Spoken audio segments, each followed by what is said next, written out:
Well, good evening, everyone, and welcome to UCLA's West Alumni Center, which for us is a somewhat different venue compared to our usual venues.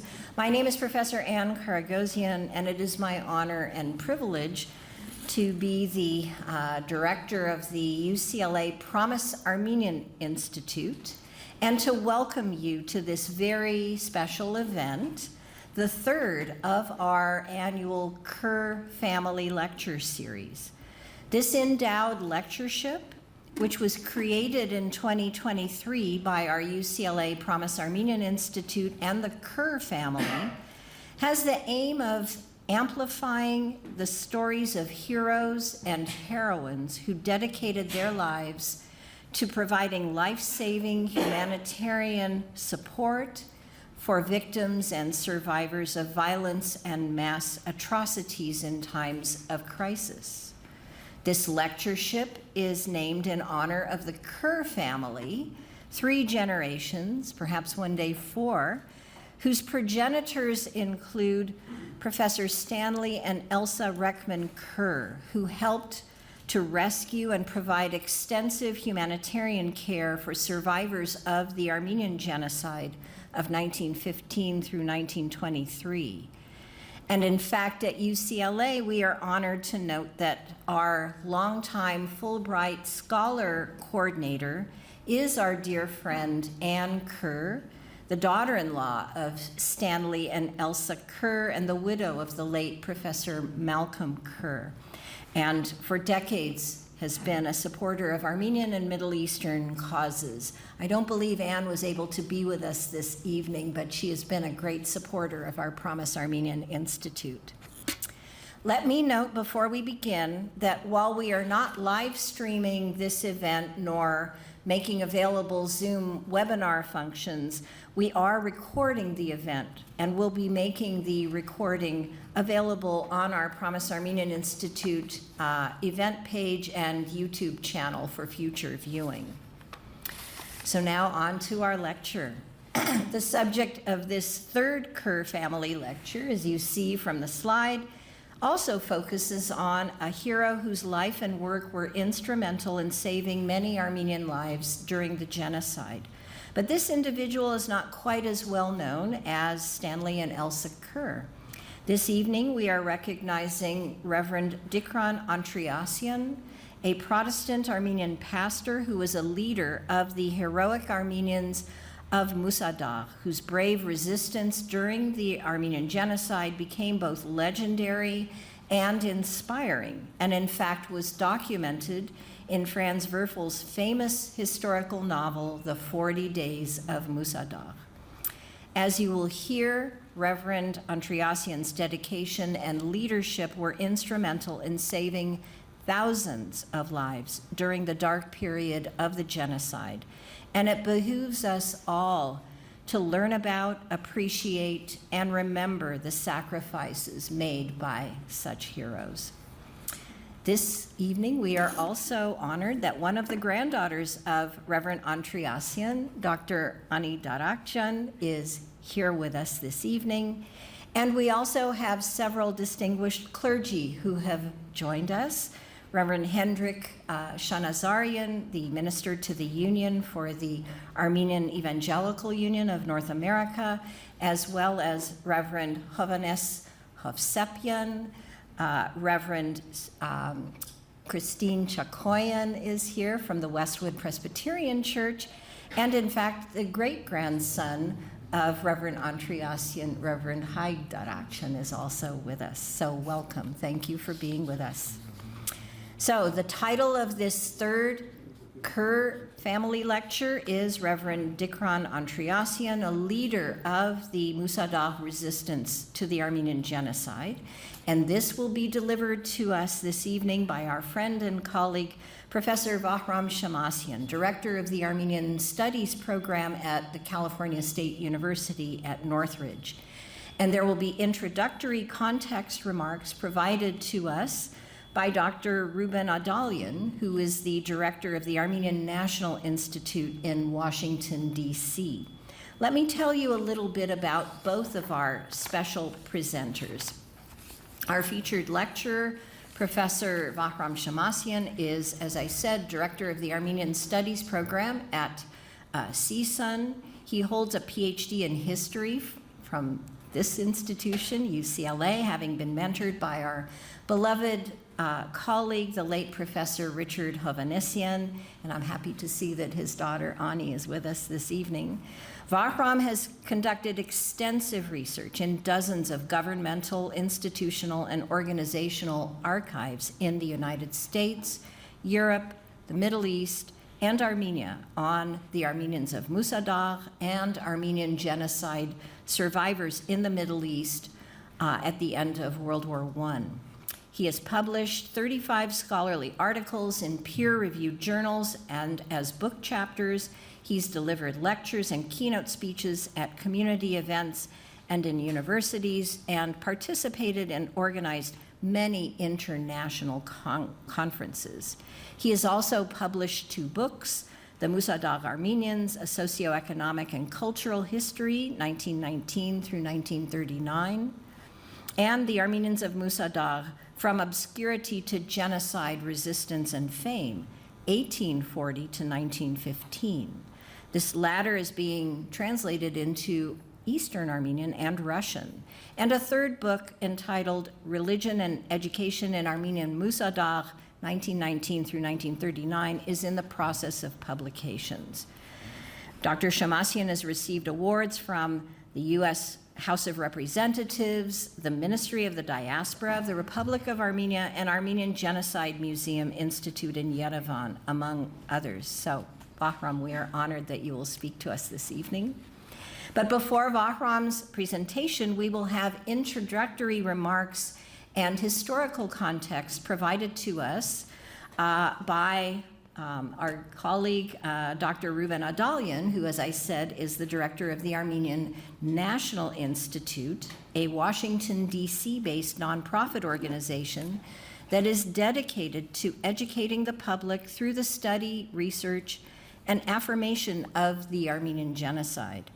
Rouben received a PhD also in history, also from UCLA, also working with Professor Richard Hovannessian, and his specialization is in the Caucasus and the Middle East.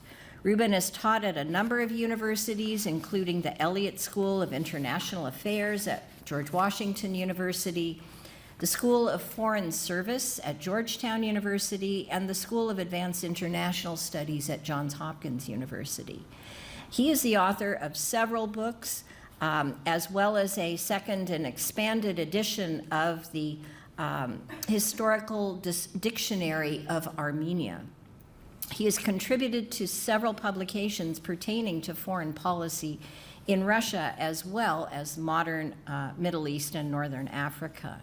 And in fact, Dr. Adalian completed a collection, an extensive collection of documents on the Armenian Genocide that are in the United States National Archives. And as a result, there has been a publication of 37,000 pages of American evidence, along with an accompanying 476-page guide to the Armenian Genocide in the U.S. archives. Extraordinary documentation. So, Dr. Adalian, we are also delighted to welcome you here to UCLA from Washington. And now, without further ado, let me welcome you to the podium to make your introductory remark. Thank you all. We have a full audience. Many years ago, so many years ago that it was another century, You might want to speak more into the mic. certainly, a young professor, turn this down, walked his first-year students across campus to show them something. After winding up the stairs, they entered an empty room, and there was nothing else in the room other than a large desk. Even after he explained that they were looking at Franz Werfel's desk, the students remained a bit puzzled by the inanimate attraction. One of them, however, thinking himself a literary critic, since he had read some other novels, had the temerity to tell the professor that he was not all that impressed by Werfel's The 40 Days of Musa Dagh. Taken aback, the professor only replied with a raised eyebrow. It turns out that this young critic was not the only person to have entertained a different opinion about Franz Werfel's novel. The Armenian author by the pen name of Malchus also held a different viewpoint. As a major literary figure himself, Malchus was far more qualified to offer an opinion, but his observations were not about the novel. His criticism was addressed to his own people. He also happened to have authored a lengthy novel. Malchus wrote, "Our misfortune is all the more deep in that we Armenians had to have a celebrated writer as Franz Werfel to tell us that 5,000 miserable peasants, my apologies, Vahram, had heroically fought against a Turkish army in the defense of their homeland, their families, and their national honor." It's pretty sharp language, sharper than it actually sounds at first reading. For one, he was obviously a published author himself. For two, he wrote those words as a foreword to another account, in this instance, a fairly reliable survivor story that had just been published or translated into English, titled The Fall of the Eyrie by Aram Haygaz, eyrie meaning an eagle's nest. The contrast of languages aside, which is a subject of interest in other settings than this one, Malchus was actually posing a set of difficult and almost despairing questions. Who is to tell the story? What account is more compelling? And whose account is more compelling? Which rendering does justice to the events described? And I suppose he was also asking, what about the native speaker's remembrance of his own story, which raises another set of questions. Whose story is it? Who owns the story? By what methods should this challenging episode in the life of a people be reconstructed, narrated, and communicated? All of which actually make Franz Werfel's account that much more compelling because it succeeded in communicating in a manner that registered more success than any other rendition of what happened during the Armenian Genocide. Up to that time, the most widely read account was likely Ambassador Morgenthal's story. That book had been published in 1918, and by 1933, the subject of the Armenians and the terrors of the war years were no longer of international interest. More pressing problems, like the Great Depression, the spread of Bolshevism, the rise of fascism, and the threat of renewed war held people's attention. Against that background, the success of Werfel's novel, The 40 Days of Musa Dagh, attained a certain threshold in historical consciousness to the extent that it revived attention and enhanced understanding of what happened to the Armenians when remembrance was beginning to fade. Which leaves us with an interesting conundrum. Would the story of Musa Dagh have gained and retained its importance if Franz Werfel had not written his remarkable novel? Now, Dr. Shemmassian mentions that it has been translated into 40 languages. I don't think any other account of the Armenian Genocide has reached anywhere near that kind of an audience. I have to leave there the question whether Musa Dagh made Franz Werfel famous or Franz Werfel made Musa Dagh famous. Considering that it's 800 pages long, the question does give cause for some reflection. For those who don't want to spend the time reading Werfel, in this age of Instagram and WhatsApp rapidity and brevity, I recommend consulting Dr. Shemmassian's historical account. He succeeded in summarizing it in a single chapter in his wonderful book that encompasses far more of the history of the Armenians of Musa Dagh. It's just easier to read, trust me. Malchus, the Armenian commentator, continued with even sharper criticism. again addressing himself to an Armenian audience, even though he was writing a preface to an English translation. Our ignorance of our immediate past becomes a profound tragedy when we contemplate that the Musa Dagh episode was not a mere exception, that in the struggle of our national existence, we waged more than a score of similar heroic fights, of which the majority of our people know nothing. Briefly as he stated it, there is an enormous amount of information to unpack in that one paragraph. To begin with, I was struck by the reference to a score, namely some 20 instances of what otherwise would be called acts of resistance or self-defense. It's not certain whether he was speaking of the immediate past or the past in general in the phrasing our national existence or of similar heroic fights. Given the context, however, it may be presumed that he had in mind the genocide years or the war years, and he relies on Musa Dagh as a touchstone to make his case. Also, by the same argument, he contests the exceptionalism of Musa Dagh and instead suggests that it be treated more as an emblematic, even paradigmatic, collective act by fellow Armenians. Dr. Harutyun Marutyan, former director of the Genocide Museum at Tsitsernagaperd in Yerevan, Armenia, has long been advocating for more attention to the subject of resistance and making the case that estimations should not be limited to collective acts alone, and that even minor and individual acts merit recognition. In effect, he is echoing Malchas in seeking to redefine the Armenian genocide or to craft a more complex depiction of what transpired. I might have come up with a dozen examples off the top of my head. Marutyan provided the following list: Shadakh, Van, Shabin Karaisar, Mush, Fendejak, Urfa, Gavash, Pesantasht, Yozgat, Sasun, Musa Dagh, villages in Hinis, Khodirchor, and afterwards he mentions in 1920-21, Hajin in Aleppo, and he forgot Marash. That's 15 places named. Does this mean that Malchas was right and Musa Dagh is not the exception? If there were other instances of equally heroic resistance against the policy of annihilation, does that make Musa Dagh less a stellar story of human courage and more in the pattern of human conduct when confronted by overwhelming power applied to achieve obliteration?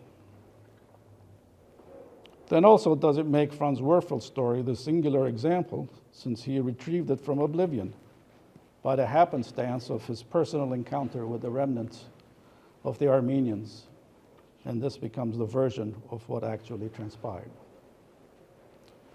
While Dr. Marutyan may be seeking to dignify all the instances of bravery in the face of overwhelming evil, there is a problem in Malchasian's heroization. All the writers of that era were survivors and must be accorded the understanding of the extremities of pain and suffering they endured. Examining their work and interviewing their methods is not to diminish the value of their contributions. Instead, it rather extends a type of appreciation they would have welcomed for having provoked us into delving deeper into their thoughts and assessing them from a more distant viewpoint. They were striving to change the dominant genocide narrative even back then, now almost 100 years ago. And more contemporary scholars, such as Marutyan and Shemmassian, in many respects agree with this perspective. As Marutyan put it more plainly, I'm quoting, though in some of the scattered fights Armenians were overpowered instantly, on some occasions they lived to fight another week or month, organized and scattered, armed and unarmed alike. One thing is certain, In many instances, Armenian civilians were not sheep to be slaughtered without a fight. This is where Vahram L enters. Among that list of forgotten or overlooked instances of resistance, the struggle waged by the Armenians of Shabin Karahisar likely compares most closely with that of Musa Dagh, because there too Armenians retreated up to a mountain, a large rock, like the rock of Van, except the Armenians in Van were stuck below the rock, which the Turkish military had fortified on account of its strategic position near the border. Why would anyone in their right mind choose to barricade themselves in a neighborhood when it could be shelled from above? Is the kind of question that basically answers itself. Unlike Musa Dagh, the rock mountain to which the Armenians of Shabin Karahisar retreated stood in an open plain, and the sea was far away beyond the Pontic range, which makes their story completely heart-wrenching. In brief, many of the able-bodied men were arrested and slaughtered, the town was torched, the defenders were completely surrounded upon a merciless rock, and soon enough famine set in. The defenders overwhelmed, and the remaining population surrendered, fully aware of the fate awaiting them. Although written by an adult, the eyewitness account of the disintegration of Shabin Karahisar is viewed from the perspective of the 13-year-old participant, namely Vahram L himself, and reproduces an intensity of drama, suspense, apprehension, and dread as effectively as Franz Werfel. It also benefits from the analytic comprehension of an adult who tallies the meaning of the successive steps by which the Ottoman state strangled the life of the Armenian community of Shabin Karahisar. In a final footnote at the end of the book, he writes, that's to say Vahram L, of the more than 5,000 who ascended the fort, which is the fort on top of the rock, only 47,000 survived, of whom is the author of these lines. Mathematically, that's 1% survival rate. And what if Vahram L had not survived, or had been someone who did not retain the kind of detailed recollection he later narrated in his book? Which brings me back to asking how to calibrate the heroic. Does resorting to futile self-defense qualify? How can Shabin Karahisar be compared to Musa Dagh? Clearly, there was a meaningful resolution to the struggle of Musa Dagh because the alternative of rescue was within the range of the possible. A similar alternative was not available to the Armenians of Shabin Karahisar. With that, is there not an argument that perhaps the battle at the rock was more heroic than the battle over the mountain? To engage in that debate would miss the more central issues. What is the value of human life? What is the price of liberty? At what moment, at what juncture, and at what intersection do the two become so costly that choices have to be made? We cannot resolve those philosophical questions, and in that respect, we are the lucky ones. Yet countless human beings have faced that choice. The really intriguing question then is, why did the inhabitants of Musa Dagh and the inhabitants of Karahisar behave in the manner that they did? And how did it happen that their stories are so inconsistent with the overall disastrous result of the deportations and attendant atrocities? Many other communities face the same predicaments, observe the same approaching disasters, were subject to the same methodic disempowerment and dismemberment, and still made no plans to take defensive measures, or simply disintegrated in fear, or entirely panicked. There lie some explanations that, regrettably, we don't have the time to dive into, but need to be underlined in apprehending why, in desperation, some opted to put a price tag on their lives, and others simply conceded and were defeated before even thinking of resorting to a different course of action. There are at least two explanations worth mentioning in brief: character and leadership. It is evident that some communities had achieved and lived by a sense of solidarity that enhanced their cohesion and interdependence, and that buttressed their responses to times of stress and danger, while other localities never approached that standard of behavior. There are many conditions that contribute to generating that capacity. Still, in the two examples in view, the capacity for coordination and collaboration surely registers. As for leadership, in both places there were figures in whose guidance the community and the populace had confidence, and who were held in high regard, whether laymen or clergymen.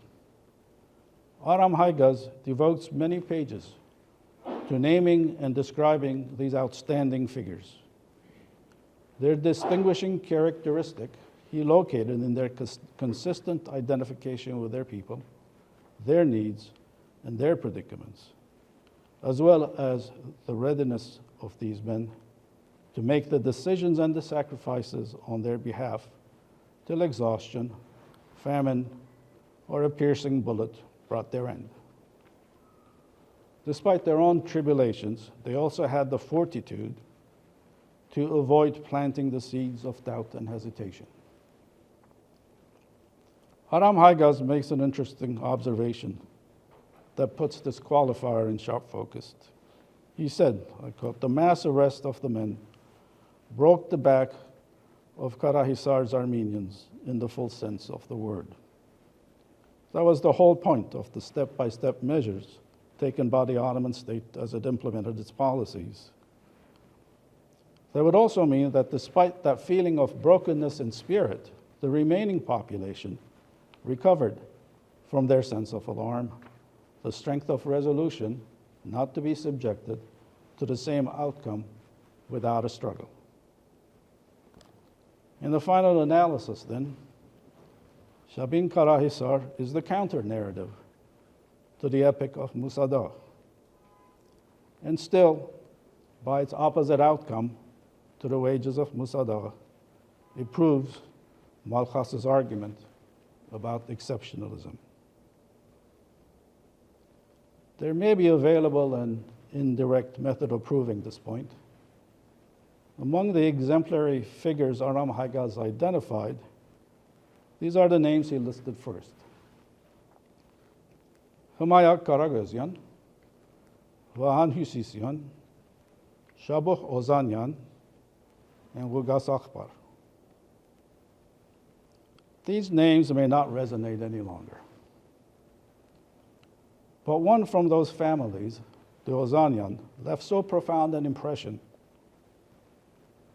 that he can be listed among those handful of men in history who are recalled by their first names alone: Antranik.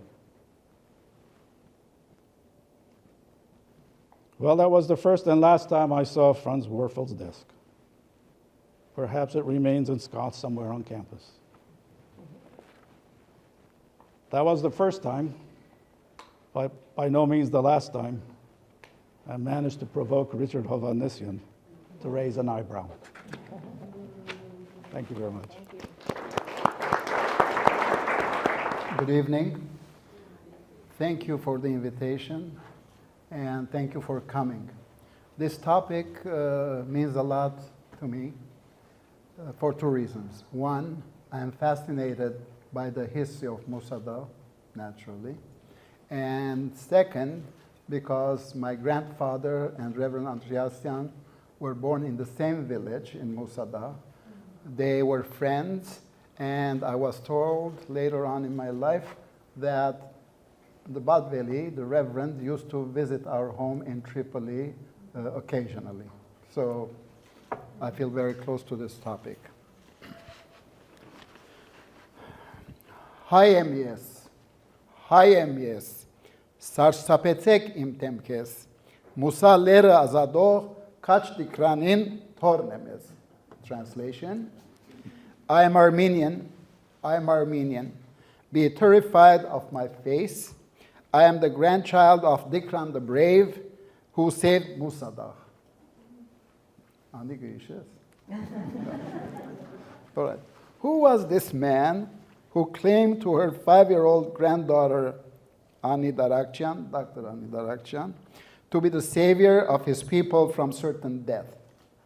Dikran Antreasian was born in 1888 in the village of Yoğunoluk, Musa Dagh. After finishing the local Protestant elementary school at the age of 13, he matriculated at the American Missionary Central Turkey College, Aintab College, normally known also, which he finished in 1911.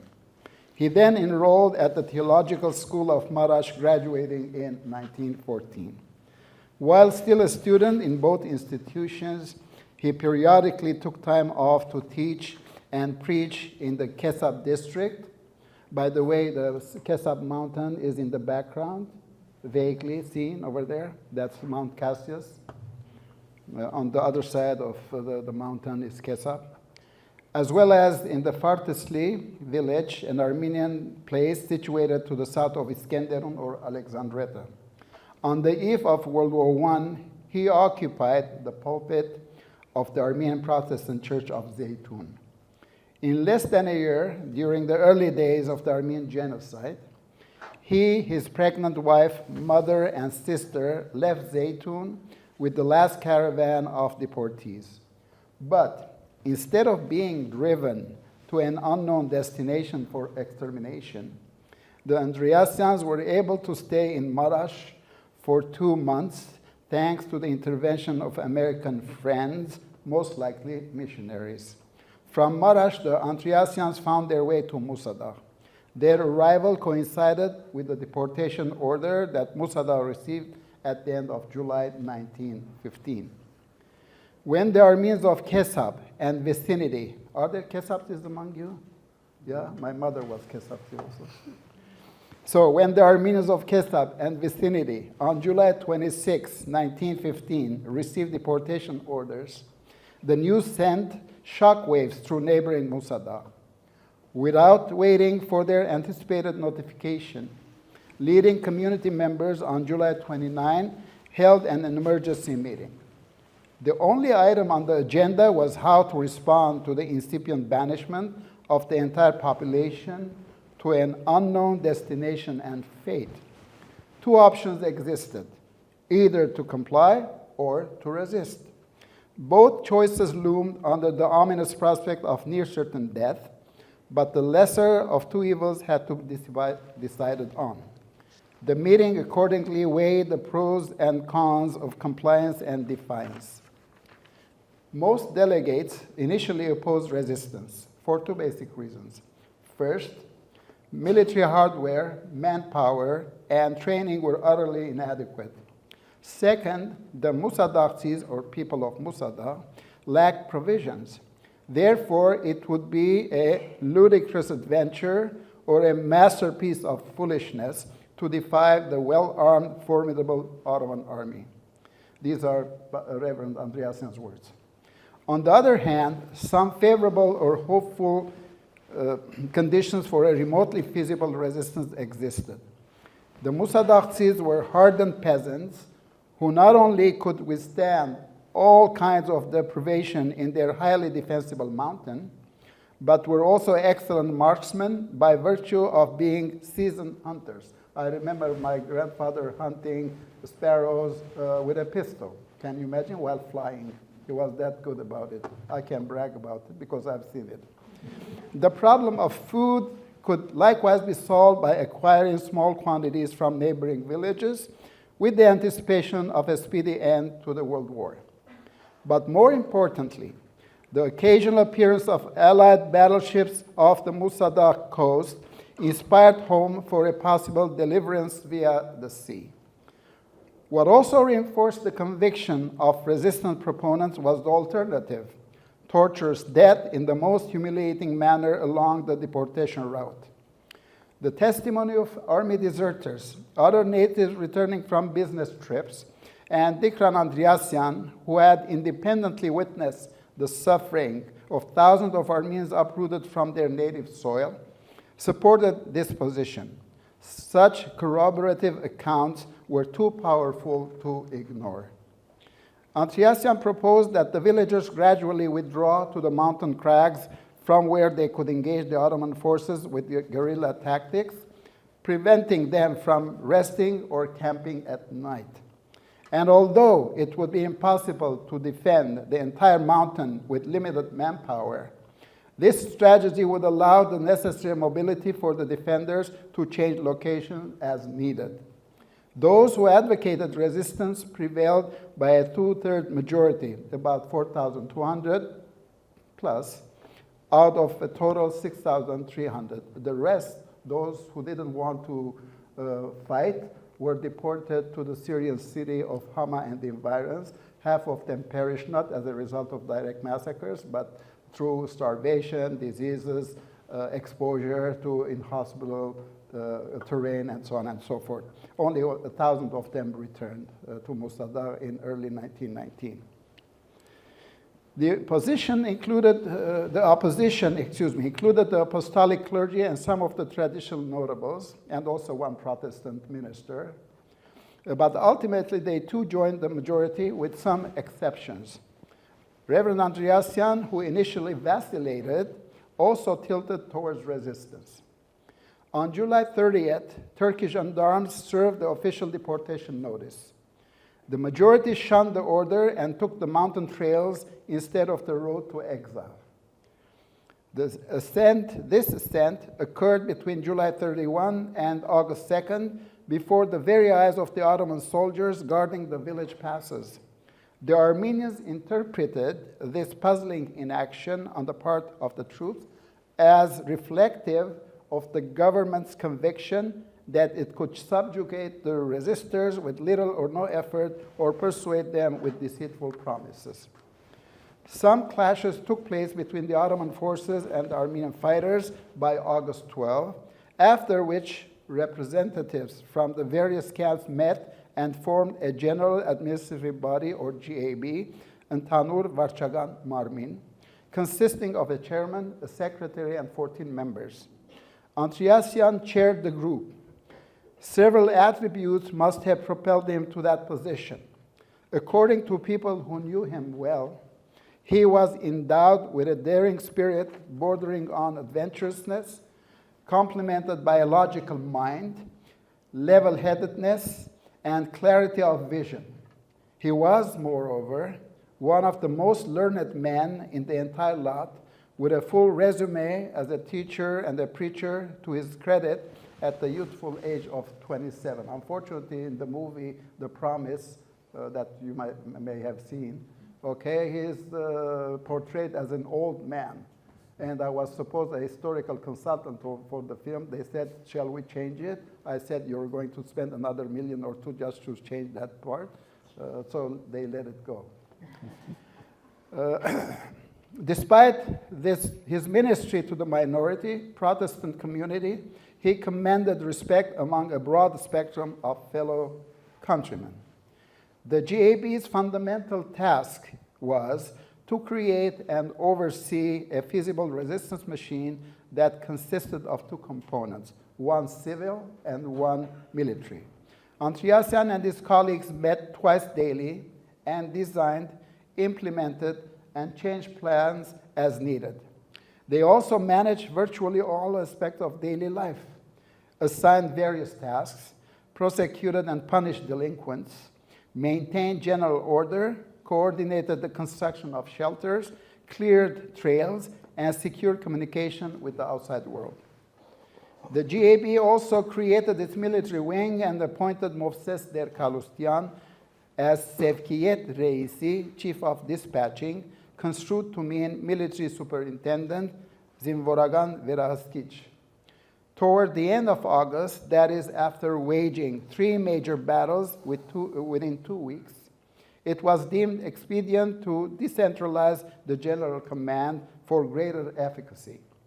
Accordingly, new administrative councils were formed in each of the 3 major concentrations, modeled after the original GAB, which continued to function under Antreasian's chairmanship in a coordinating capacity. Although holding the enemy at bay provided a temporary respite, the prospect of ultimate success in a protracted war remained nil. The sea constituted the only outlet to salvation. Finding a means to establish contact with the Allied Navy, therefore, was imperative. While still in Yoğunoluk, his birthplace, Reverend Andreasian had conceived the idea of preparing a large banner with the following English message inscribed on it.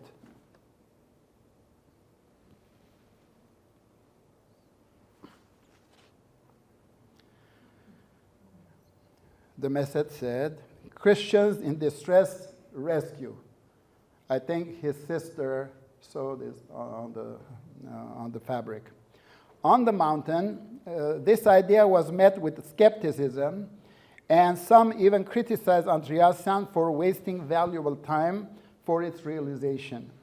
He consequently carried the embroidered cloth wrapped around his waist until comrades, unable to come up with a better alternative, dropped their objection and even proposed making a second flag with a Red Cross sign. This was also prepared by his sister, Iskuhi.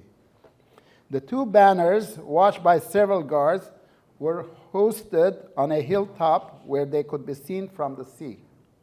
Should the flags be noticed by a passing Allied battleship, assigned swimmers would deliver a written petition, composed by Reverend Andreasian in English, revised several times as the situation on the battleground changed, and placed in a sealed can to keep dry. This application was addressed to the British, French, Italian, Russian, and American naval authorities. By the way, I found 3 documents, the same letter, revised at different times in the French naval archives. The original ones, by the way. The petition described the terrible suffering of Armenian deportees from various towns and villages in Cilicia, the violation and kidnapping of young women, the massacre of untold others, and the death of survivors in the desert. Andreasian concluded his introduction by stating, I quote,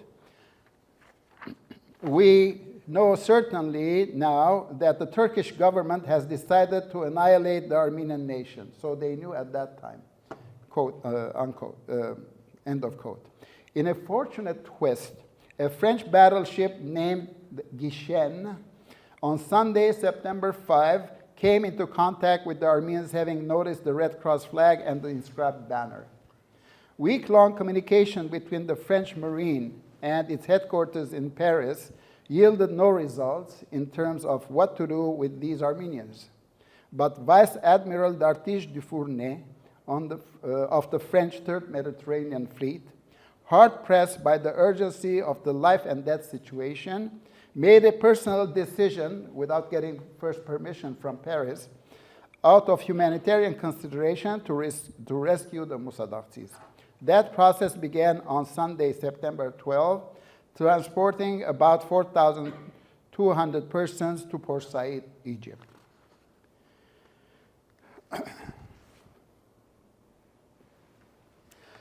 The Antreasians had arrived in Port Said on the following day, September 13, and once the refugee camp was set up, they were given accommodation in section L, tent number 15, in case you're wondering where they live. Okay, there's also the descriptions of the interior of the tent, which I'm going to publish when I finish this paper. On Sunday, October 17, the congregations or fellowships of Bityas, Yoğunoluk, Hacı Ablin, and Kabusiye, these are villages in Musa Dagh, united in the sacrament of communion. Pastor Antreasian delivered the sermon and administered the communion together with the American missionary Reverend Stephen Trowbridge. The latter expressed his emotions as a participant witness. I quote, "My heart was so full I could scarcely speak to them. The people were very reverent throughout the service. The Spirit of God laid hold of our hearts," end of quote.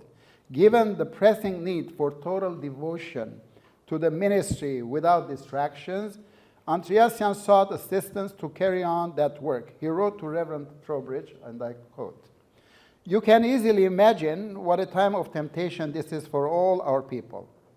But there's no one to help them and lead them spiritually. I have learned from my monthly experience that the work I am doing now as clerk is full work for me. Often I have no time even to eat, no time in the whole week to prepare a short sermon. Of course, that means I can have no time either to help individuals of console the bitterness of families that I find to be very hard experience. All the needs of the people are sought to be supplied, but there is no one to supply the greatest need. Another thing which I find is that in this work, I am obliged to be severe with the people because being uneducated, they do not see the truth in questions and oblige me to be so. And that is something which raises among the common people, part of it, of course, a feeling against me, which hinders them to get spiritual help and leadership from me. So I would be very glad if I could change my work with perfect, not half, ministry and give all my time to spiritual work. Now I am obliged to be satisfied with one spiritual service, a sermon in a week. But of course, I need money for my family's living." Reverend Trowbridge concurred as he communicated with Dr. James Barton, the Senior Secretary of American Board of Missions for Foreign Mission, American Board of Commissioners for Foreign Missions. Quote, "This gifted and most spiritual young pastor should not be driven with accounts and handling foodstuffs like a shipping clerk." End of quote.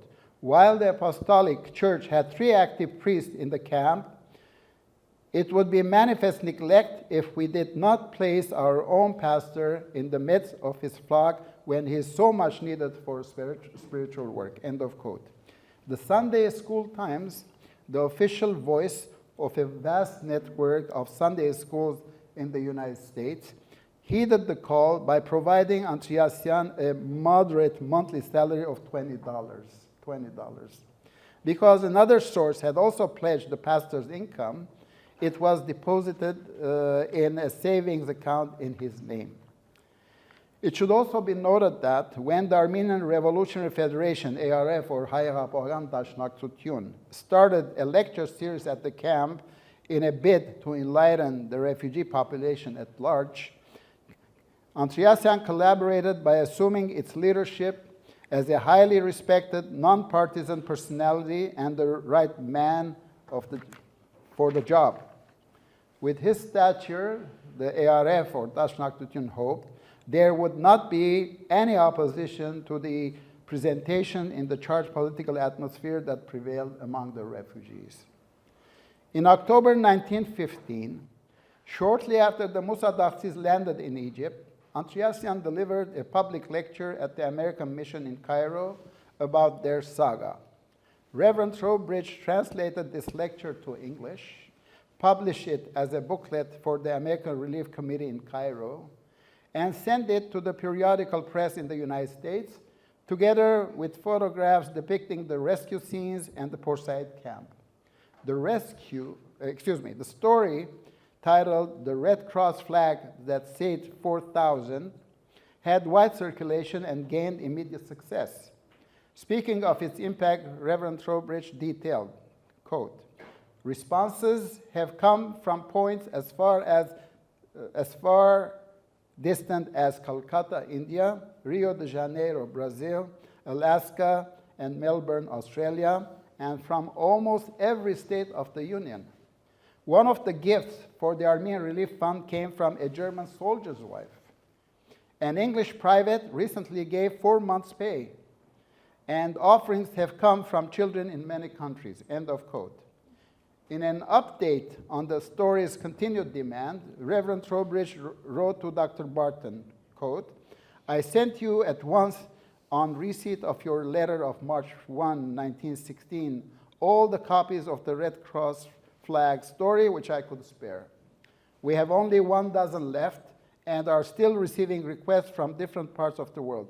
The last letter which came in was from the wife of the governor of Ceylon, modern-day Sri Lanka. Another generous response came from the readership of Every Land, a quarterly magazine of world friendship for boys and girls. An appeal published in its April 1916 issue targeted children soliciting their support. Do you want to help the Armenian girls and boys at Port Said? The title asked, showing ways to do so. Many children responded to this appeal, and by December 1916, sent a total of $85.25 to the Armenian Red Cross in Egypt to be used for lunch and school supplies at the Port Said camp. Some excerpts from the letters accompanying the donations read. I'll give you 3 examples. 1, enclosed find 6 pennies from Rebecca Connard and 7 pennies from Alfred Connard, money saved from the 4th of July fireworks. Another one, enclosed you will find $1, the gift of a Sunday school class of little girls to buy lunches for Armenian children in the refugee camp at Port Said. And the third one, we are sending $16.32 from our junior department for the Armenians, and we hope it will help some of the boys and girls who live near the place where the Christians were first called Christians, referring to the city of Antioch, because Musa Dagh is very close to Antioch. We reserved the week before Easter as self-denial week. 2 of the juniors stayed home from the circus. 1 gave up her birthday party, and little Annie, who could have afforded neither of the other luxuries, went without sugar. 1 of the classes gave up its class party, end of quote. A mission school in Cuba also participated in the fundraising drive, which was described as follows. The article, A Red Cross Flag That Saved 4,000, was translated into Spanish and read by members of different classes. A sketch of the article and the visit to the Armenian camp at Port Said was given to one of the teachers. We had a chart of the 2 flags and a map of the country, besides a map which showed Paul's first missionary journey. We used the pictures from the center and cover of Every Land magazine, mounted on a sheet of white paper with explanation written underneath in Spanish for everyone to see. 75 children were present, and their gifts amounted to $4.60, which we are sending to you for the Armenian Red Cross. End of quote. In short, besides being a leader of the resistance, Antreasian, with his story, had a great impact on the survival of his people through the provision of money for the acquisition of food and other necessities.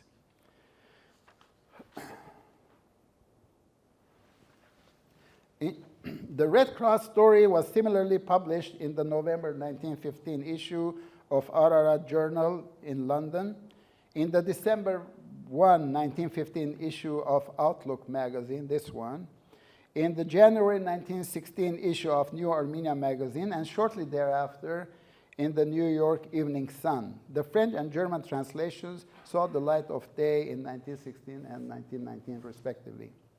This account was also included as testimony to the Armenian Genocide in the so-called Blue Book, British Blue Book, edited by Viscount Bryce, I think Toynbee also, titled The Treatment of Armenians in the Ottoman Empire, 1915-1916. documents presented to the Secretary of State for Foreign Affairs. A typed copy of this particular document rests in the archives of the American University of Beirut, AUB. Pastor Antreasian himself published a longer version of 68 pages of his lecture in Armenian entitled Zeytuni Ansnadavutune Yev Svedyo Inknabashpanutune, the surrender of Zeytun and the Svedya self-defense. Svedya was also the area where Musa Dagh existed, and oftentimes the Musa Daghs are known as Svedya Armenians. In the preface he wrote, "This brief historical account of mine is a simple composition of events which does not have in it the imprint of an analytical and critical study," end of quote. Those aspects revealed themselves 20 years later when the author published a second, revised and expanded edition titled Zeytuni Darakrutune Yev Svedyo Abestamputune, the deportation of Zeytun and the Svedya rebellion. The AMAA, the Armenian Missionary Association of America, in 1993 published the 1935 version of Antreasian's memoirs in English, Kanarik Meneshian being the translator. The book's title was somewhat altered to read Escape to Musa Dagh or The Banishment of Zeytun and Svedya's Revolt. Similarly, the AMAA in 2000 published the original 1935 Armenian version as a third edition in Beirut with an introduction by Reverend Barkev Darakyan, who was the son-in-law of Reverend Antreasian and Ani's father. The book in Eastern Armenian, published by the AMAA on the occasion of the Armenian Genocide Centennial, is a rendition from the original 1935 Western Armenian version. But whatever the dialect, however, this account remains one of the most reliable and balanced primary sources about the factual events of the Musa Dagh resistance. Reverend Antreasian contributed to the history and culture of his people through yet another work. In 1967, the Hratchia Acharyan Language Institute of the Academy of Sciences of the Armenian Soviet Socialist Republic published Reverend Antreasian's important study on the dialect of Musa Dagh titled Svedyayi Barbara Kistinegi Lezun. Translation, the dialect of Svedya, the language of Christians. Kistinik is Christian, so they call their language Christian dialect. After the repatriation of survivors from Port Said at the end of World War I, Dikran Antreasian assumed the helm of the Protestant churches of Yoğunoluk and Bityas simultaneously for 2 years, 1919-1921, and subsequently that of Bityas for 3 years, 1921-1924. These were trying times. Houses and other community buildings were cannibalized by wartime Muslim settlers, the fields left unattended and the orchards damaged, food shortages reaching catastrophic proportions, deadly diseases felling lives, orphans needing shelter, demobilized Légion Arménienne, originally known as Légion d'Orient, volunteers left unemployed, Turkish and Alawite armed bands infesting the region, anarchy and insecurity reigning, and internecine bloodshed between the villages of Bityas and Haji Habibli, tearing apart the very fabric of a significant segment of Musa Dagh society. In addition to his pastoral duties, Reverend Antreasian played a key role in resolving some of the above issues. In 1919 and 1920, he was elected twice and served the longest as chairman of the central body of the Armenian National Union, whose task it was to govern and coordinate all aspects of Musa Dagh life under the grave conditions described.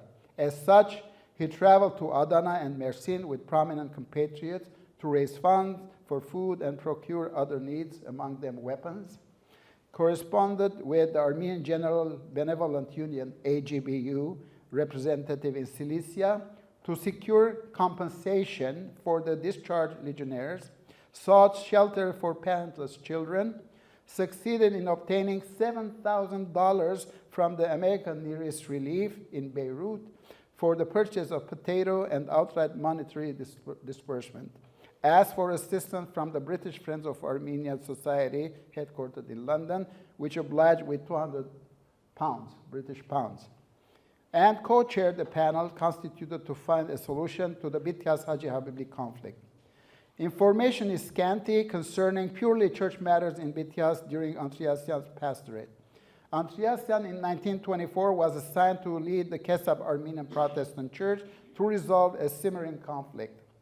After 3 months in his new role, he was invited by the Pastors' Union, Armenian Evangelical Pastors' Union, stationed in Aleppo, to be ordained Vera Badveli, or reverend.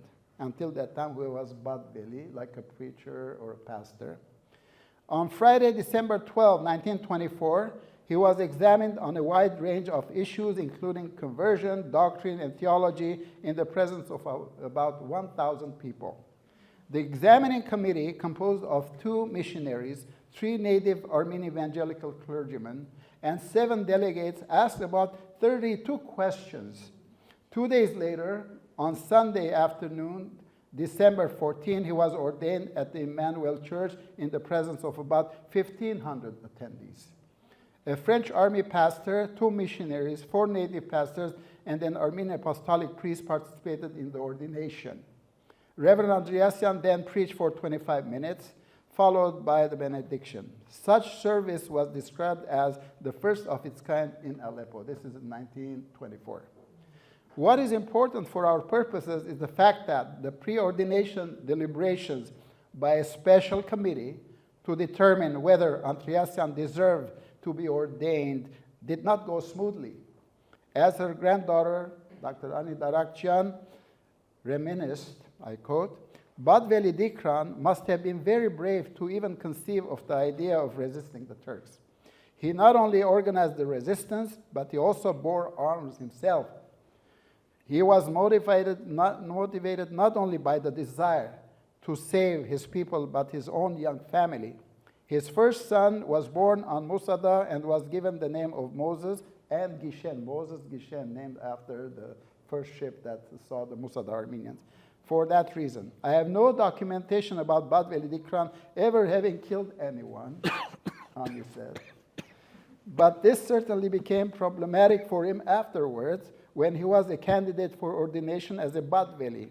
Some people objected to his being ordained because he had carried a weapon during the Musa Dagh fights.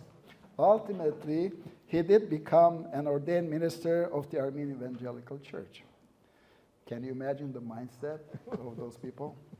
After rendering 4 years of service at Kesab, he was asked again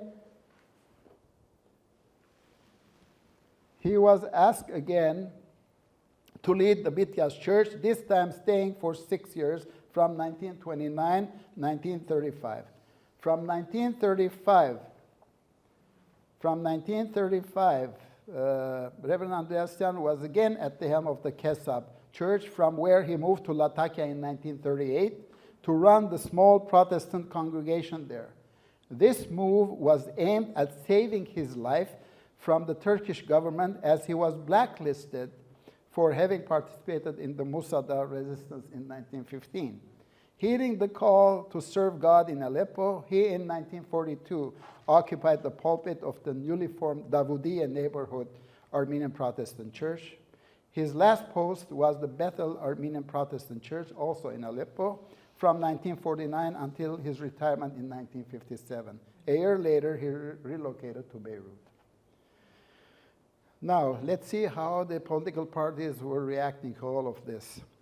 Basking in the glory of the successful outcome of the Musa Dagh resistance, the 3 political parties and their adherents for several decades jockeyed for its ownership.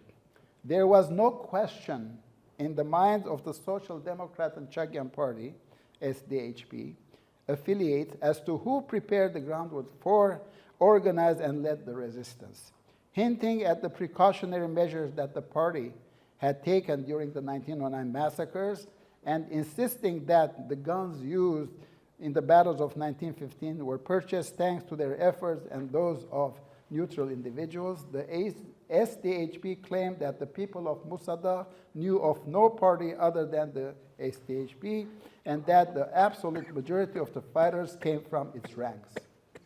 The party's press also exalted the 75-year-old Movses Karakian, calling him the hero of the sea for swimming 31 hours, finding a battleship, and rescuing his fellow countrymen from an impossible situation. How could he do it? The answer was simple. He was a SDHP member. Reverend Andreasian, in an article, dismissed these purported heroics of classical proportions as our contemporary myth. In turn, official and unofficial Armenian Revolutionary Federation accounts underscored the party's prominence in the Musa Dagh Resistance. According to a regional activist, on the eve of World War I, the ARF Central Committee of Cilicia and Syria had devised a broad self-defense plan that would be implemented in case of renewed persecution. The plan called for coordination among the various mountainous localities in Cilicia, where the Armenian inhabitants would gather together around Zeytun and Hajin, and ultimately around Kesab and Musa Dagh. From there, it would be possible to communicate with the Allies via the sea. However, as the Ottoman Empire entered the war and soon embarked on a systematic extermination of the Armenian people, ARF chapters disintegrated rapidly. Only Musa Dagh and Urfa were able to put up fights in the Cilician region. I found this document in the ARF archives at that time in Boston, now in Watertown, Massachusetts. Whereas this account implied the ARF's exclusivity in at least planning the Musa Dagh struggle, the official party report issued in 1916 spoke of the truth, which is that even if we put aside the providential role played by the Dashnak subcommittee of Savedia in persuading the people, carrying out the fights, and organizing the resistance, the region owes its deliverance again and solely to the rifles brought there by the efforts of the Dashnak Sutun, end of quote. But the report was also quick to add that, quote, the Henchagians and Reform Henchagians have helped our comrades in every way, and whether in the work of persuading the people or throughout the self-defensive fights, there has been absolute and complete solidarity among the revolutionary elements. For its part, the Reformed Henchagian Party, RHP, quite vociferously ascribed an almost messianic role to two of its members, namely Bedros Tmlakian and Yesai Yakubian. The latter's name in particular has been inflated to larger-than-life proportions. This aggrandizement of Yakubian's persona came about by demeaning Der Kalustian and his party on the one hand, and underscoring Yakubian's significant role on the other. In the first instance, Der Kalustian was portrayed as a 20-year-old immature youth who demonstrated his cowardice by hiding among the womenfolk during the battles, obviously an absurd claim. Moreover, according to RHP sympathizers, not only did the ARF not constitute a force in Musa Dagh, but also its majority opposed the resistance. By the way, there was no Reform Henchagian Party for a long time, and if it exists toward the end, after 1911, there were only a handful of them. That's it. By contrast, Yakubian, a man in his 30s, was crowned the real leader who did much more than the various ineffective councils. Sympathizers also claim that he and Tmlakian had conceived the idea of armed struggle long before 1915 by preaching in the various villages. It was inconceivable, therefore, that the Musa Daghs would have defied the government without these two revolutionary pioneers. However, although the activity of the Reform Henchagians has only been the only, and the only is in uppercase letters, one that has saved the nation's honor in Cilicia, a distinction was made between the party itself as personne morale and the fact of belonging to that party. Within this context, what spurred the armed struggle was not the party per se, but rather its brave and wise members who made the people's resistance a success. In short, none of the above claims made by the three political parties and their affiliates mentioned Reverend Andreasian's name as a key figure in the Musa Dagh resistance. In other words, he was totally neglected and ignored. 3 annual commemorations of the Musa Dagh Resistance took place at the Port Said refugee camp on September 17, 1916, October 2nd, 1917, and September 15, 1918. While Reverend Andreasian was present at the first and third events, he was invited to take part in the second anniversary celebration. After telling the story of the resistance, he, as an impartial person, also did not mince his words in criticizing the shortcomings of his people, most likely to have them behave in a more disciplined manner as refugees in the camp. Ani, you told me that he was very blunt. Apparently, this is one of the evidence. Okay. When the Musa Dagh Armenians repatriated from Egypt, regional insecurity prevented them from marking the saga with pomp and circumstances till 1924. Each year thereafter, through 1938, commemorative events took place at a spot called Damlajik on the mountain, where a pile of rocks had served as a makeshift altar during the actual fights. For about 8 years, Holy Mass was celebrated at this site, and requiem for the repose of those who had fallen on the battlefield was conducted in a nearby plot where wooden crosses were stuck into the ground. But in 1932, this temporary arrangement was replaced with a more fitting fenced graveyard that included 18 tombstones, each inscribed with the name of a fallen fighter. At the same time, a monument resembling an altar and a French battleship was inaugurated nearby. Henceforth, Mass was celebrated, speeches delivered, and feasts took place at this site.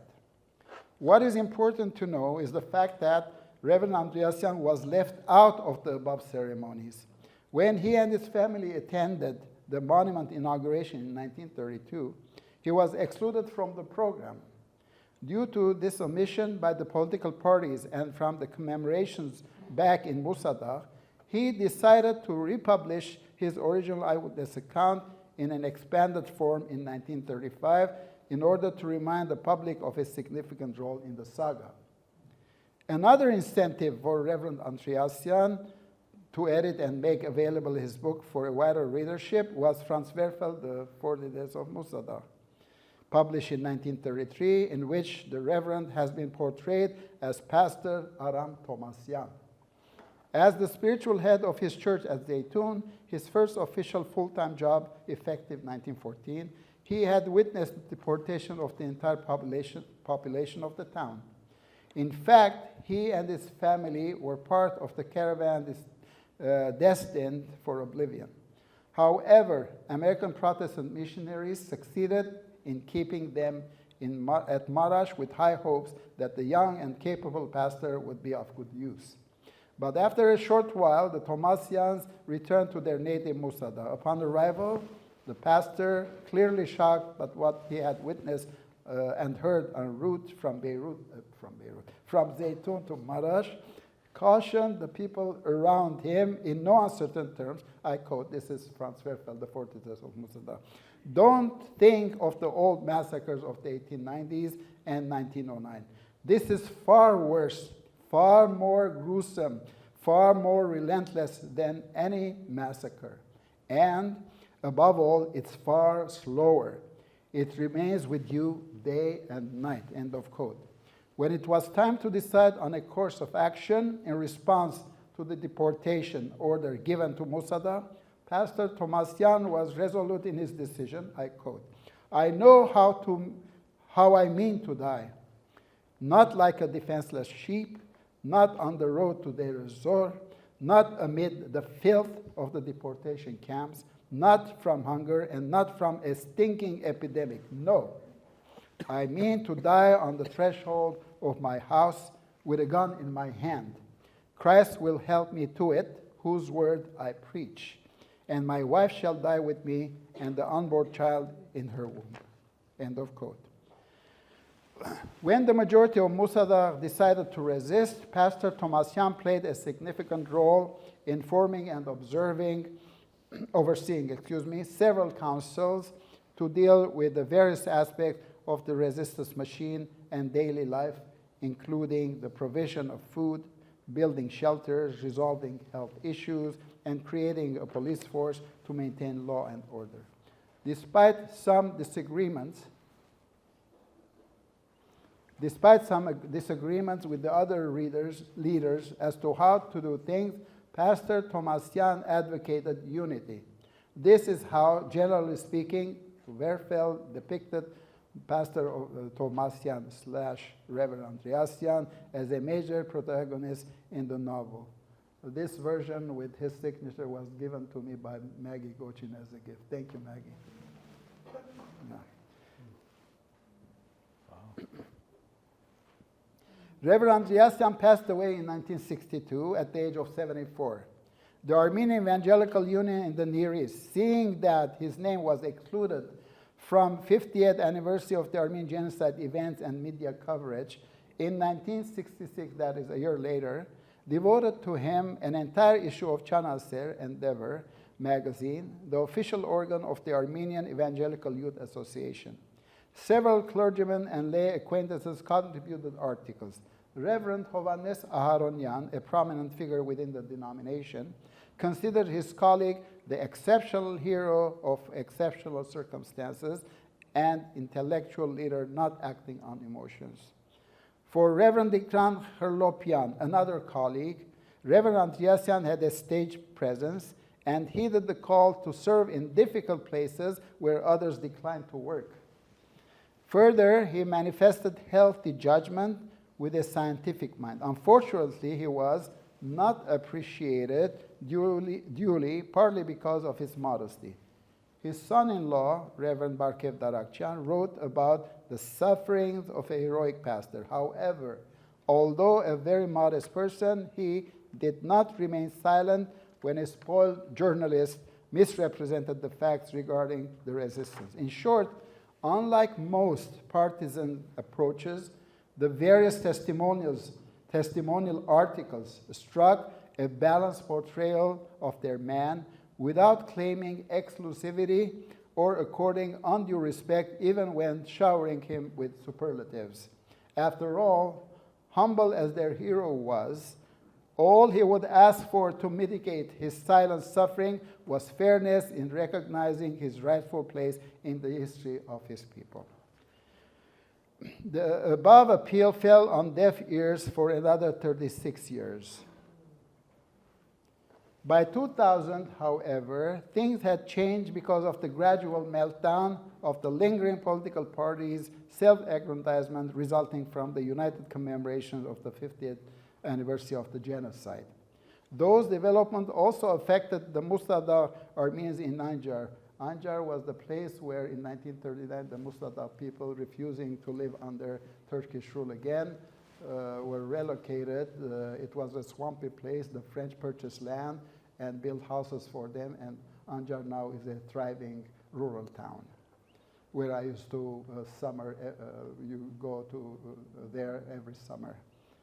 On Wednesday, July 12, 2000, at the conclusion of the 57th Conference of the Armenian Evangelical Union in the Near East, and in tandem with the 85th Anniversary Commemorative Committee of the Resistance, Reverend Antreasian's remains were transferred from Beirut to Anjar to be reinterred on the Evangelical Church and school premises. The program consisted of 3 parts. In part 1, Hovhannes Karjian led a church service in which he praised the deceased for his heroism for the glory of God and his nation. In part 2, 4 pastors carried the small coffin from the church to the burial site. The ceremony here entailed prayers and a reading from the Bible. In part 3,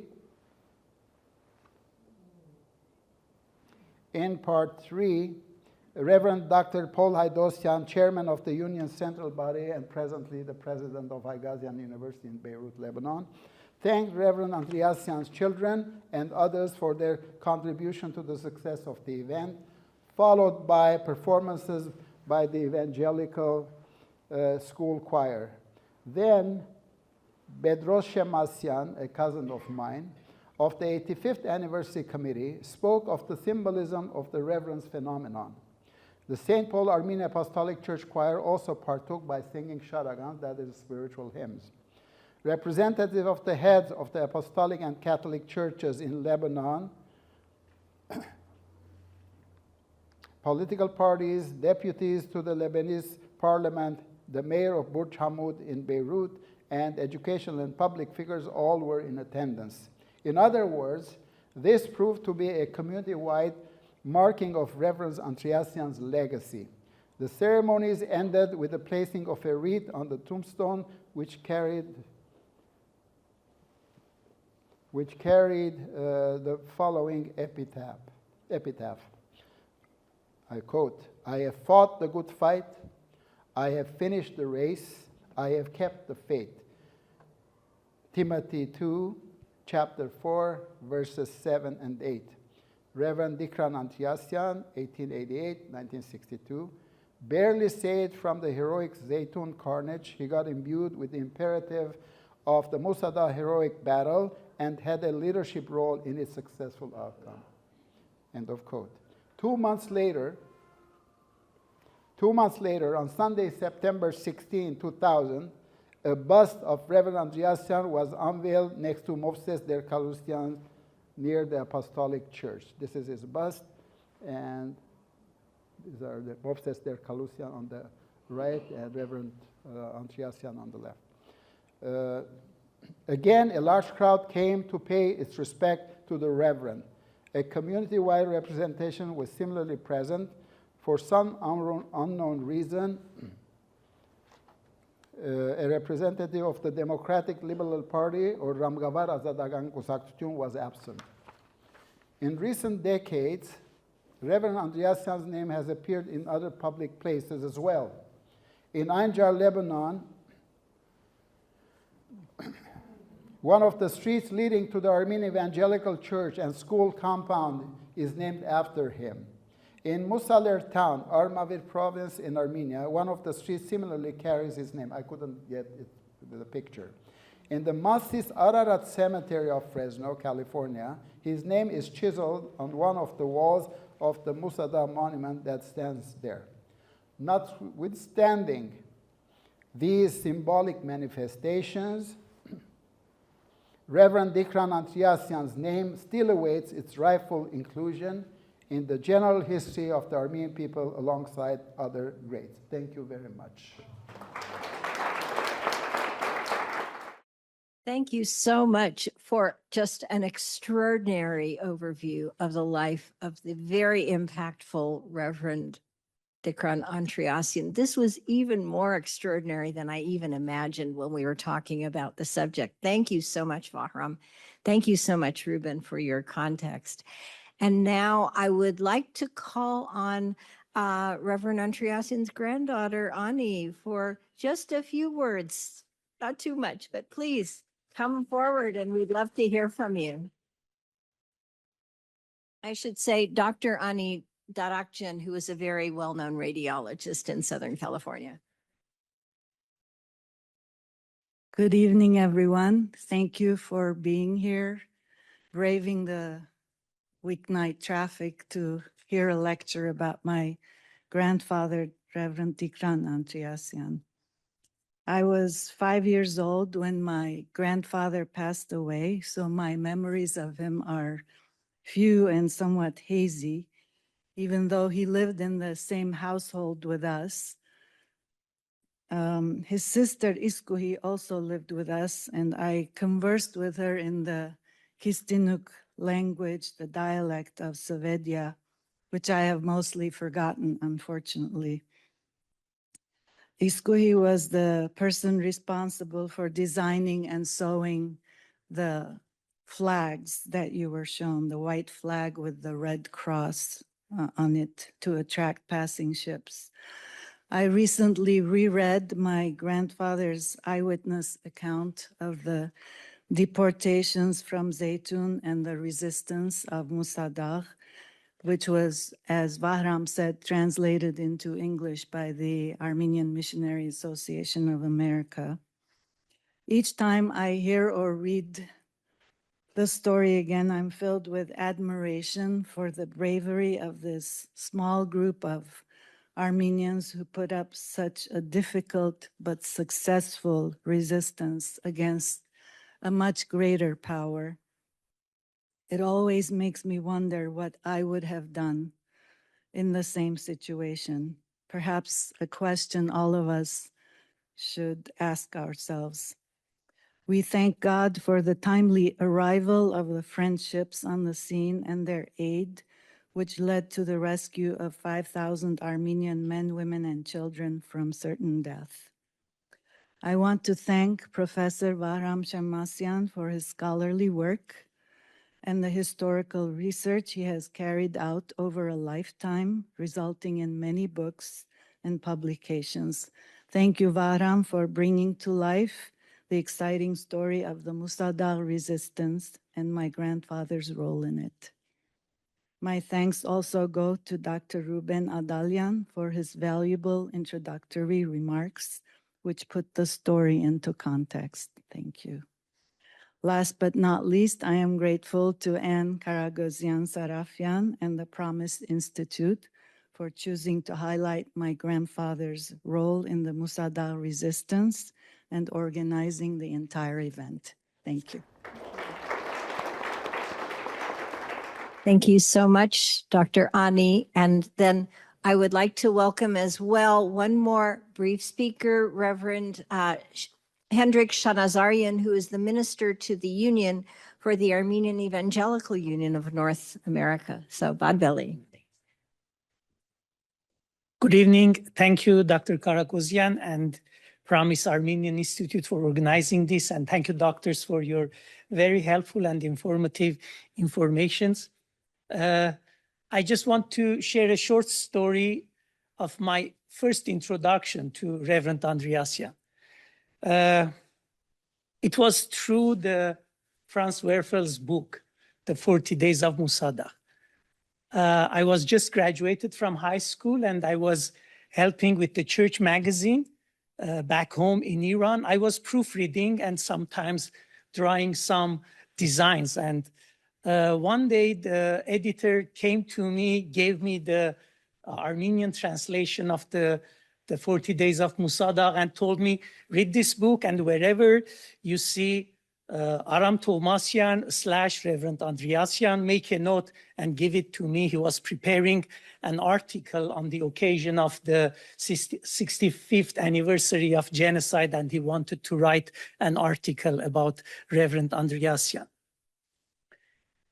As I read the book, I became deeply impressed by Reverend Andreasian's leadership, courage, and remarkable organizational abilities. What struck me most was his leadership with the community during such a critical and painful period in the life of our people, as well as his involvement in helping rescue thousands of defenseless Armenians. His faith, leadership, activism, and heroism became a powerful source of inspiration for me, as especially on those days I was discerning and preparing for ministry. In 2007, I moved to the United States with my family. I was delighted to learn that Dr. Ani Darakjian is the grandchild of Reverend Andreasian. Knowing her felt like a personal connection to one of our community's heroes. I thank God for Reverend Andreasian's legacy and for the continuation of that legacy in Doctors Ani and Nazaret Darakjians and their family life. I thank God for Reverend Andreasian. May God bless his memory, and may the story that was told today, may that story and his testimony continue to inspire the lives and ministries of many young pastors and community leaders. Thank you for creating this opportunity for us to learn about him and to be inspired. God bless you. Thank you. Thank you so much, Reverend Shanazarian. And now we do have an opportunity for those in the audience here to ask questions of both of our speakers if desired. We can have them sit up here. We have microphones available. We also have roving mics that can be taken into the audience. Are there questions from our audience for either of our speakers? Maybe I'll start then. So I have wondered, and maybe you said this, but I didn't catch it, Vahram. I don't know if you'd like to sit up here and maybe this would be more easy. Does this work? I think it does. This mic. Is this okay for you? So Yeah. I was wondering later in life, after the Armenians of Musa Dagh went to Anjar, did Reverend Antreasian interact very much with the survivors who lived in Anjar? Was he with them very much? Can you repeat the question? Well, so Thinking about the chair. oh, so sorry. After the Armenians from Musa Dagh went to live in Anjar and establish their community there, Reverend Antreasian was in Aleppo. He was in other places. Did he ever go to interact with the people in If I'm not Anjar? mistaken, and Ani told me that you had a house in Anjar, and did he go to Anjar, to his house from time to time at least, or not? Full time? Yeah. Oh, that's the answer. And Okay, I'm sure very he good. interacted with them. Very good. Thank you. Are there questions from our audience? These were both very comprehensive presentations. Yes, let's see, maybe we could have, Emily, would you be able to take this to her? Or, oh, so sorry. Question over here.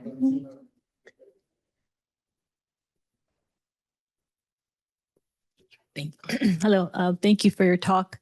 I wanted to ask if you had any examples of in Armenian literature where Reverend Andreasian was the inspiration for any characters in post-genocidal literature, Armenian literature. Whether his name has been mentioned in the Armenian. Either mentioned or the inspiration for a character, perhaps, either in poetry or in... I don't know of any, but I know that in his two books, version one, 1915 and 1935, at the beginning there's a poem. It says Aguline, it's a pen name. I think he wrote that, but I'm not so sure. It's interesting, it's about the Armenian Genocide. I don't know who has written it.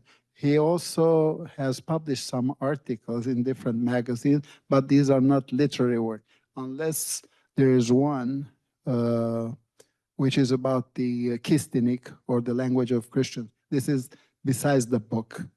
Other than that, I don't know. He wrote something about who the Sevedi Armenians were and things like that. But other people referring to him, I'm not so sure. I haven't come across any references.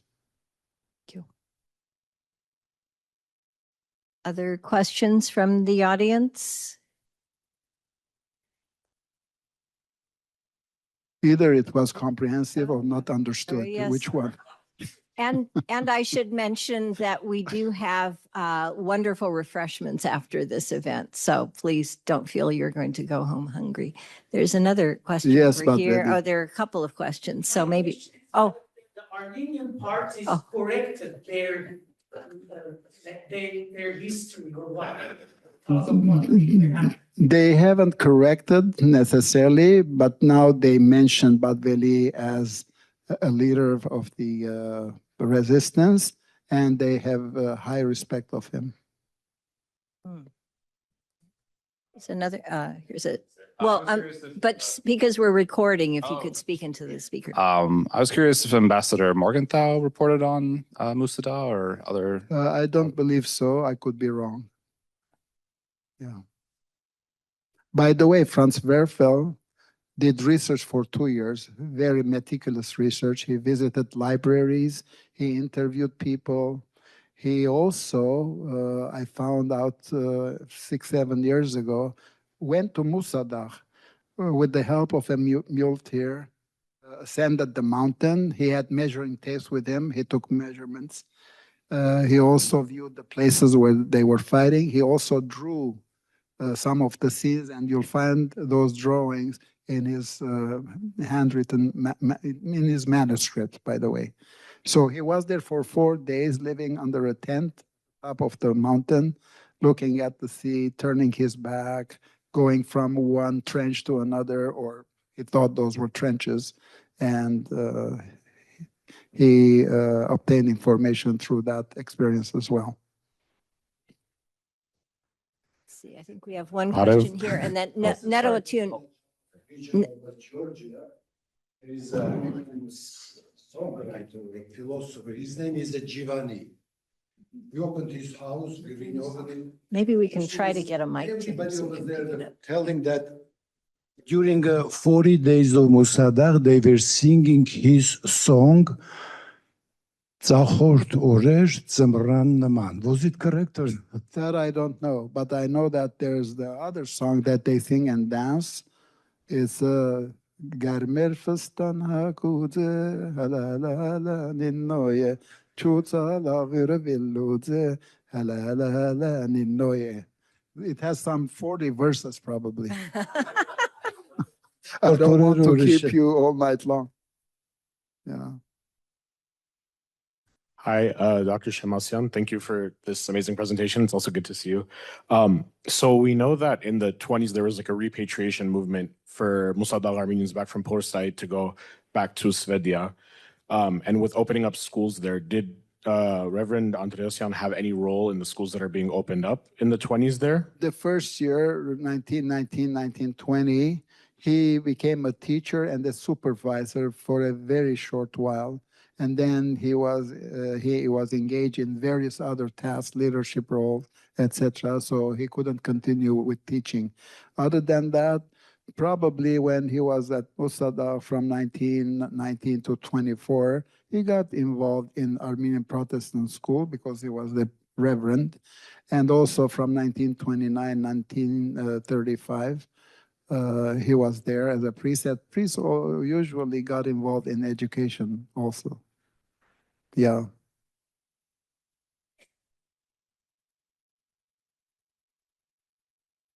This is for Dr. Adalian. Adalian. For you, I enjoyed that thoroughly, but you gave a contrasting example of Musa Dagh of another incident that was not a happy ending. I'm just curious about your research in that. What are your source materials? Is it the same time frame? Is there more source material that you didn't present? Well, the main source of the story is the one that Aramaigas, the survivor, wrote, taking into account. Where was it? 4,000 Musa Daghs who survived. What's the number? 4,200. There's only 54 that survived from What was the name of that one? Shabin Karahisar, Shabin Karahisar. which is below. It's in what would have been historically Armenia Minor, so it's basically a historic Armenian town, but it's on the other side of the Euphrates, nearer the Pontus. I only spoke about the rock just to simplify the story. There was a fort, a medieval fort, dating back to the Roman and Byzantine era, and they took refuge within the walls of the fort, which they fortified and managed to hold out for about 26 days. By the way, Musa Dagh held out for 53 days, right? No, No? it can't be 53. But it's more than 40. Between 42 and 48 days, depending on how you count. All right. Yeah, that's a very Armenian answer. Okay. No, it can't be 53. People are Okay. mentioning that number right and left, but Right. it can't be. They went to the mountain from the 30th to the 2nd of August, and then they left on the 12th. So add them up. And the last to arrive in Port Said on the battleship came on the 16th. So it depends on how you count. where you start, where you end, but never 53. Well, the point about how long people held out, and I think this is where Dr. Marutian's observations come in. That's the longest, I think, resistance during the genocide that occurred. The Musa Dagh, because Shabin Karahisar only held out for, I think, 26 days in all, and of course, in the last few days, they were just falling apart by that point. Famine had set in. Typically, in cases where Armenians were able to barricade themselves, were not necessarily able to save their lives because they ran out of food or water. They did this. The point of my presentation was both at Musa Dagh and Shabin Karahisar, unlike in so many other places, and 1,000 other towns and cities were evacuated, these folks took a different path, made a different decision. And that's what's so unusual about their case. And of course, the fact that there are two writers, one a European one and the other an ethnic Armenian, who saved the stories. If there are survivors but don't have the either the kind of recall or the capacity to create a good book and a good story, then the story itself is lost. It's not enough to have seen it happen. It also needs to be recorded. A few years ago, the Armenian National Archives in Yerevan, Armenia, published 3 books, all survivor accounts. In 1916, the ARF, the Dashnak Tutun, had the vision to record their testimonies. They were there for so many years. Only after independence, they were published. 3 books in Armenian and 1 book in English, like a summary. So there are in those volumes many more instances of resistance in places where we haven't heard also, okay? So we should also think along those lines. Something else about whether Franz Werfel made Musa Dagh famous or Musa Dagh made Franz Werfel famous. I would say this: yes, Franz Werfel wrote that novel and brought Musa Dagh on the map of the world, true. But had not the Musa Daghs themselves not decided to fight, Franz Werfel would not be known today as far as the Musa Dagh armies are concerned.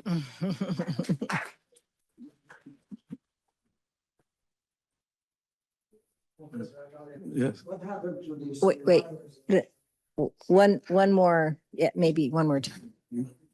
Survivors of Shabin Karahisar. I think both Vahram and I have been trying to compress the story. Of the 5,000 who went up to defend themselves, and Shabin Karahisar had 7,000 Armenians. Only 5,000 made it up to the fort because they were already being picked off, and there was a sweep earlier before the siege where 230 or so of the men, able-bodied men, were taken to jail, arrested and taken to local jail. 4 Armenians dared cross the space between their neighborhood and the village, and were overwhelmed by the odor that they picked up, the scent that they picked up in the place, only to find that all those men were lying in a pool of 4 inches of blood that all been axed. Once the news got out as to what their fate is, the rest of the population obviously then took a different view on what they need to be doing. But by that point, most of the young men had also been conscripted and had disappeared from the face of the earth. So it's the 5,000 that goes up. At the time of their surrender, I think they're down to 1,000. And then they're deported. So the 54 are the scarce number. One of the there is a huge differential between the numbers, the percentages of people who survived, depending on the area. Folks from historic Armenia, especially northern Armenia, the decimation rate was enormous. Folks from the southern areas who had shorter distances to travel had a better chance of survival. And as Vahram has pointed out, if you were sent to Deir Zor, you were going to meet your creator. But if you were sent down into Syria, where they didn't slaughter them, but obviously people died from starvation and epidemics, still the percentages were better. And folks in Cilicia, in that respect, which encompasses Musa Dagh, had a better chance.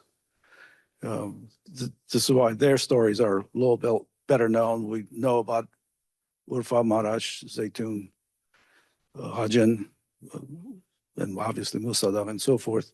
And we know much less about all those other places that Dr. Marutian, some of these locations, were so remote that it's hard to know if anybody got out. They may have resisted, but it's hard to know whether they got out. I had heard that there were still Armenians living in Sasun until the 1960s. Baffling bit of,